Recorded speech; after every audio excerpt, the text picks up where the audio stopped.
Mention the question number in which you have a doubt.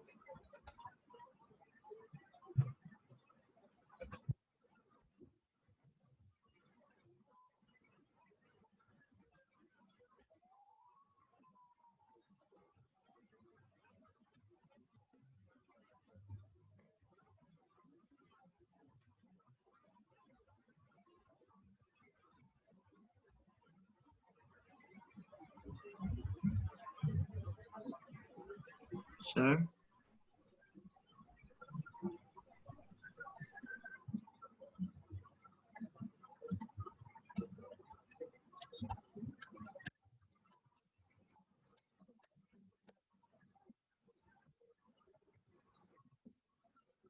You can use your mic or you can type it, both ways are okay. Mention the question number in which you have doubt. Sir, Page 9, question 4b. Yes, Abdul Rahman. yes, Mr. Question Abdul 730. Rahman cannot hear you. Mr. Can you hear me now?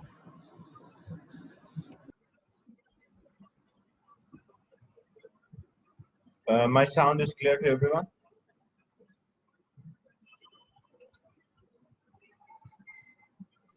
Yes. Page 9, question 4b.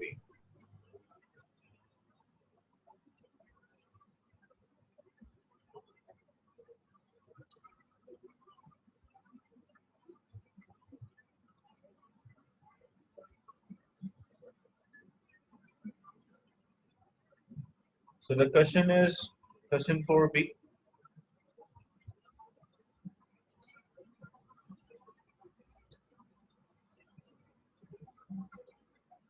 The question is why in hydrogen 1 and 1 atom have why in the hydrogen the atom, the only atom to have identical proton and nucleon number? What is the reason for that? Because what hydrogen contains, when we draw the structure of hydrogen, hydrogen is having one proton and one electron is revolving. So there is no neutron in the hydrogen atom. If there is no neutron, so when I find the atomic number is the number of the proton, which is equals to 1. When I find atomic mass is the sum of neutron and proton. There is no neutron and there is one proton. That is why atomic mass is also 1. So the answer here, because hydrogen does not contain a nucleus, or because it does not have any nucleus,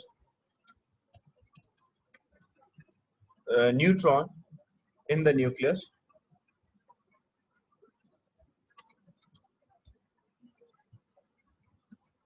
that is why atomic number is equals to atomic mass. So if there is no neutron, because the sum of neutron and proton is equals to atomic mass. So if there is no neutron, atomic number is equals to proton and nucleon number is also equal to proton.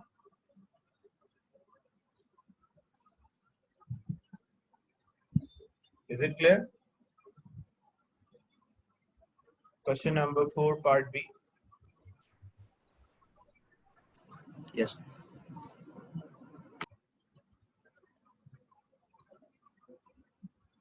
Same thing, page 12, question 8C.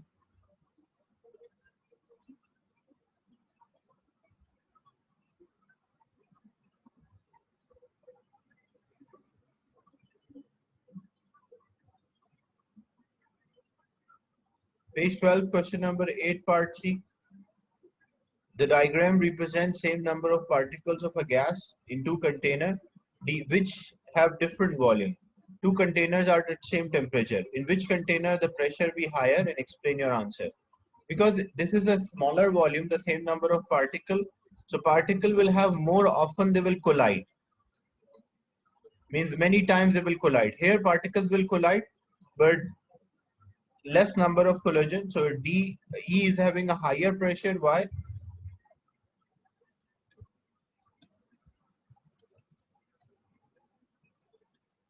Because particles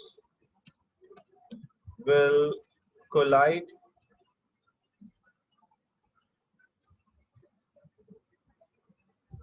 smaller volume. So particles will collide more often, which result in high pressure. Is it clear? Any other question, doubt? Abdul Rahman, you can mention the question number if you have doubt in any question. You can mention in a chat or you can use your mic.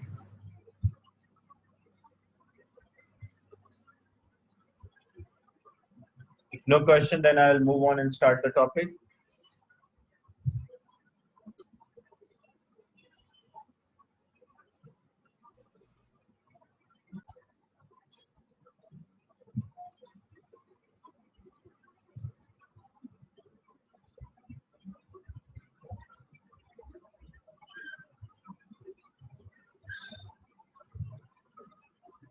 In question number 9, part B, complete the table shows the separation, arrangement, and movement of the particle in physical state.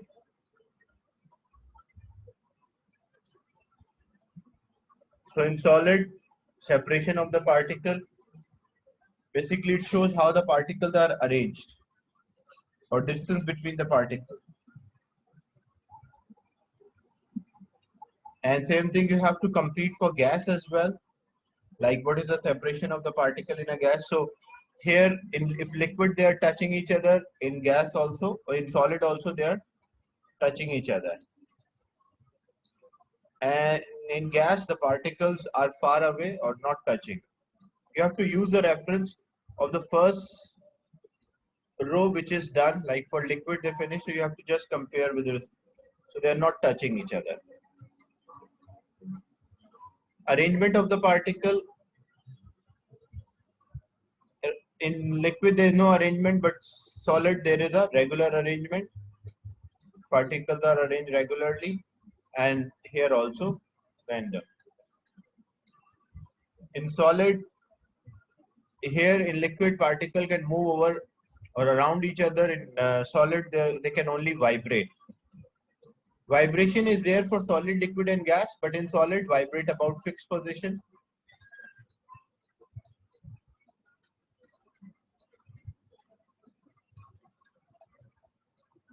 And this will be means free to move.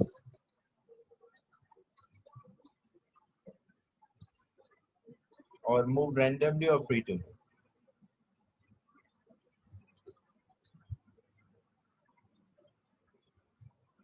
Separation of the particle refers to distance between the particle. Then question 10, Kenny.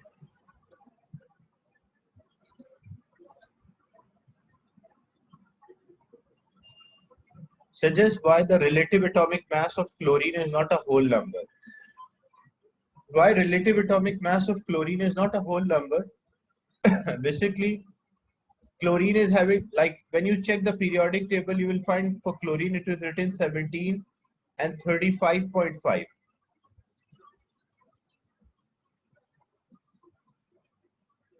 So in case of chlorine contains two isotopes. One is chlorine 35.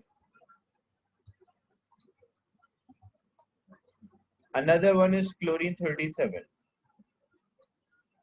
So why the average? When I take an average, normally when I take an average mass, so it should be 35 plus 37 divided by 2. So I should get 36. But I'm not getting 36. I'm getting 35.5. What is the reason for that? The reason because these two isotopes are not in the same percentage. Like example, chlorine 35 is 75%. and chlorine 37 is 25%. So why, when I take an average now, because amounts are not same, chlorine 35 is more and chlorine 37 is less. That's why when I take an average mass of the isotope, I will get a decimal. If both isotopes were in equal amount, like this was 50% and this is also 50%. So if both isotopes are in same amount or both are in the same percentage, then what happened? I will get the average as a whole number. So answer you will mention here.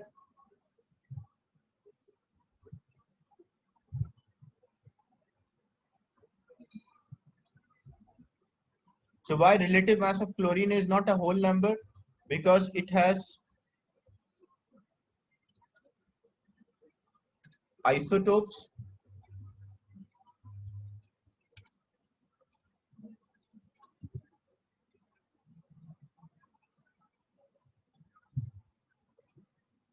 which have different percentage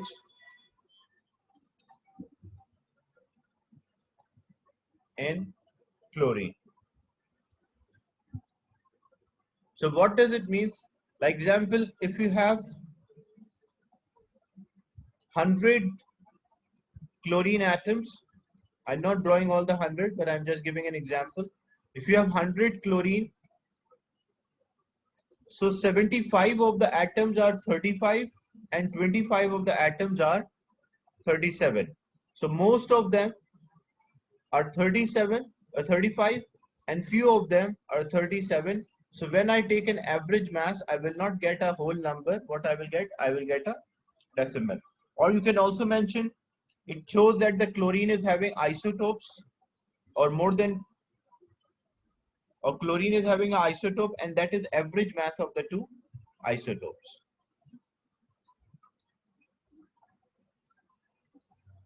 Is it clear? Question 10E.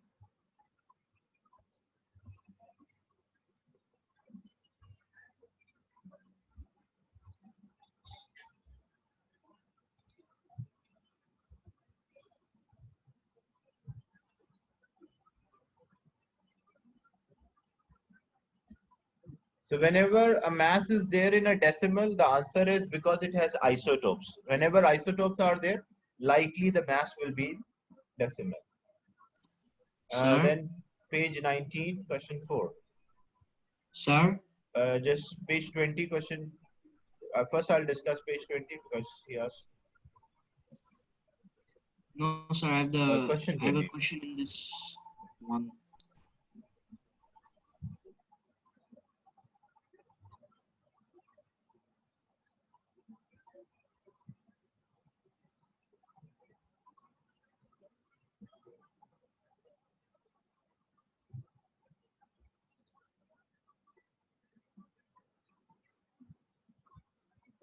Question 20, B1 and 2. So in the question, describe how arrangement of electron in strontium atom is similar to that of calcium. Because they mention strontium is also in group 2. When element belongs to say magnesium, calcium, strontium, all in group 2. When element belongs to same group, it means when this is a last shell. So if I draw the last cell, what will happen? They will have the same number of electrons. So magnesium will have 2 electrons, calcium will have 2 electrons, strontium will also have 2 electrons. So whenever element belongs to the same group, they should have the same number of electrons in the outermost shell. So if the similar of the to the arrangement of electron of calcium, so what is the similarity? They will have the same number of electron in the outermost shell. Then what is the difference? The different from arrangement. So number of shells of electrons are different. Like example, because as you go down the group, as we are going down the group in a periodic table, like if a first element is having 1 shell, then the second one will have 2 shell, the third one will have 3 shells, the fourth one will have 4 shells. So down the group, the number of the shell changes, but in the group, the number of electron in the outermost shell remain same. So different from arrangement of electron in calcium atom, it has different number of electron shells.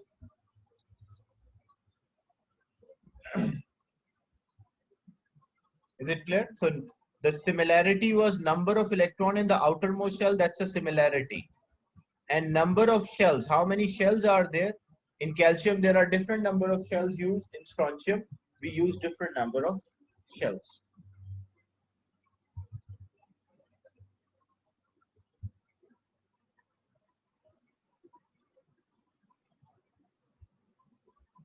Page 19. Sir, can you hear me?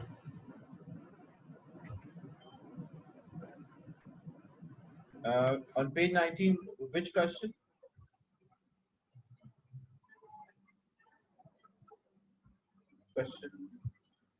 Which question? Page 19. Because question 4 is not there on page 19.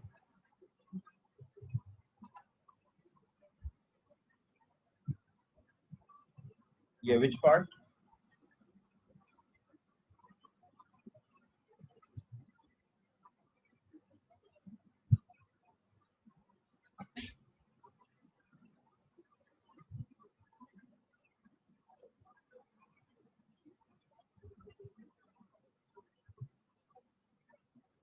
Two and three.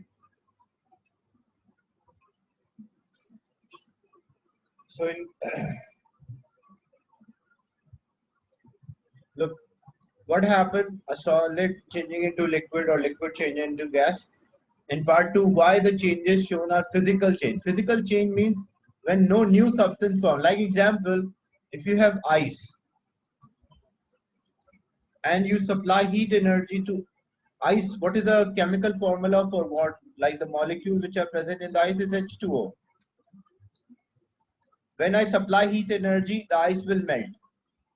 But the chemical formula remains same, so means there is no new substance formed. So whenever no new substance formed, what we call that as physical change.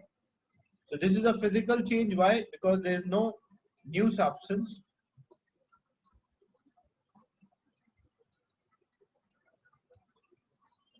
formed. So if there is no new substance formed, we call that change as a physical change. Then one difference between boiling and evaporation is the rate at which the process occurs, means the speed at which the process occurs. State one other difference in boiling and evaporation. Basically, substance boil at a certain temperature. Like example, if I say what is the boiling point of water, so boiling point of pure water is 100 degrees centigrade or Celsius. If water is pure, it will always boil at 100. But evaporation occur at any temperature. Even, for example, if a water is there at a temperature of 20 degrees, so even it's a temperature of 20 degrees, the particles at the surface gain energy and can escape. So the difference, another difference is a boiling occur at a fixed temperature, but evaporation occur at all the temperature or at any temperature. This will be at fixed temperature and this evaporation at any temperature. Is it clear?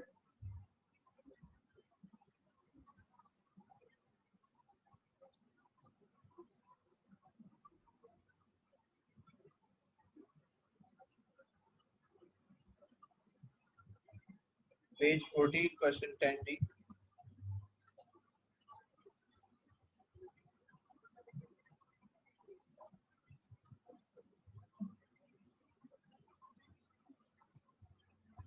This is a definition which you have to learn or memorize. What is a relative atomic mass? Relative atomic mass is a mass compared with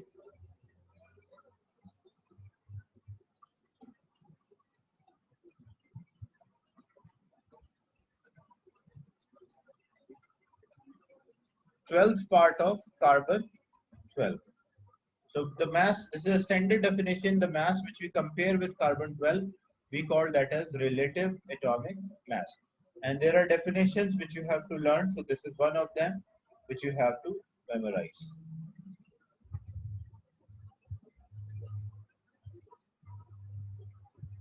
Page 17, question 14a. Page 17.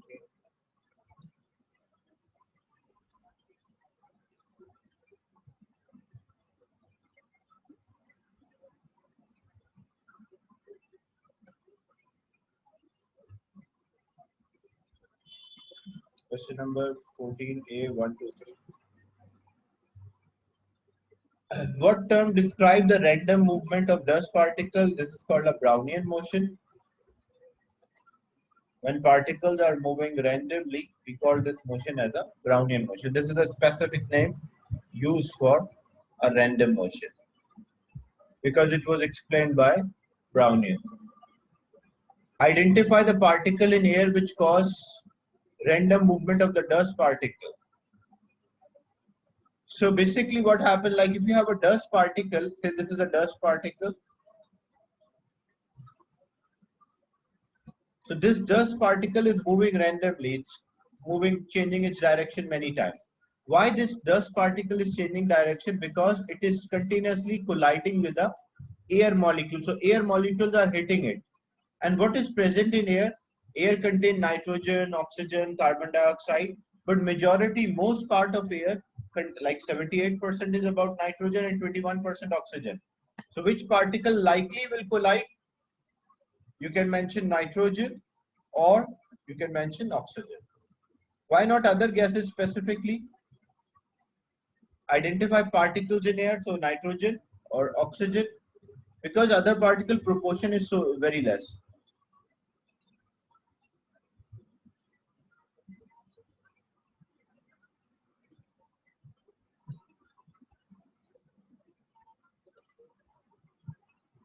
Next, explain why dust particles move in this way. So what is the reason why they are moving in this way? So basically, the air molecules continuously hitting the dust particle cause a random motion.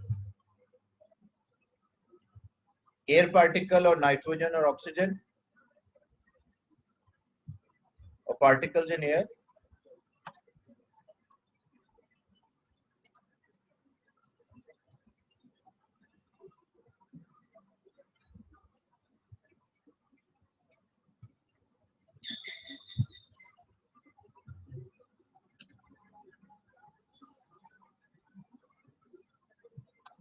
Cause random motion.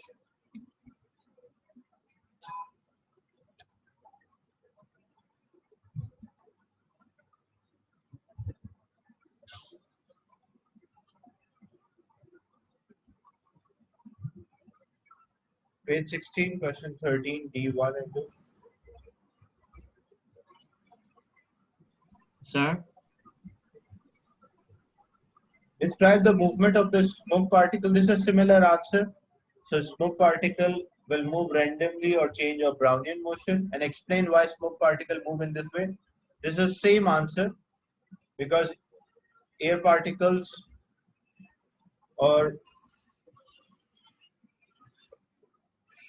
particles in air continuously hitting the dust particle, or instead of dust particle you will mention the smoke particle. So it's a similar answer because both questions are related to Brownian motion.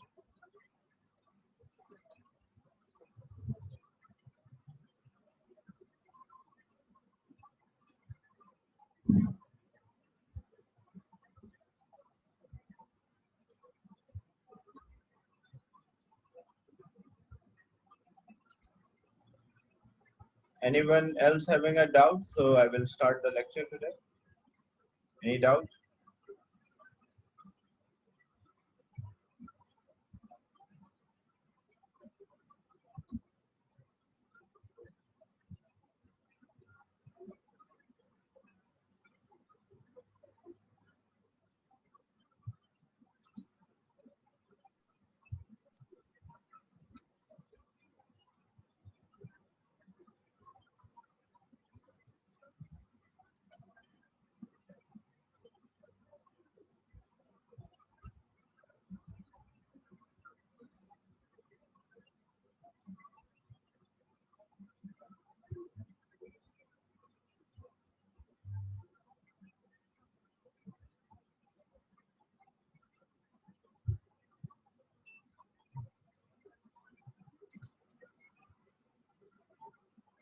1982.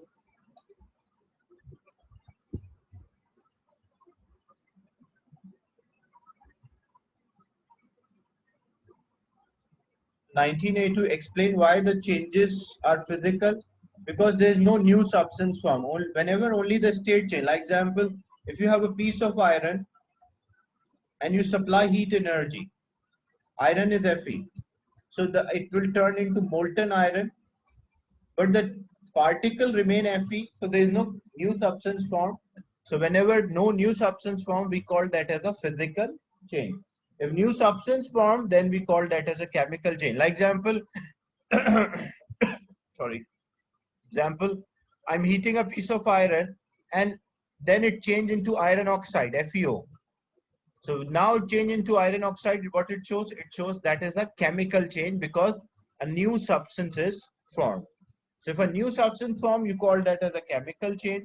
If no new substance form, you will call that as a physical change. Yeah, is it clear?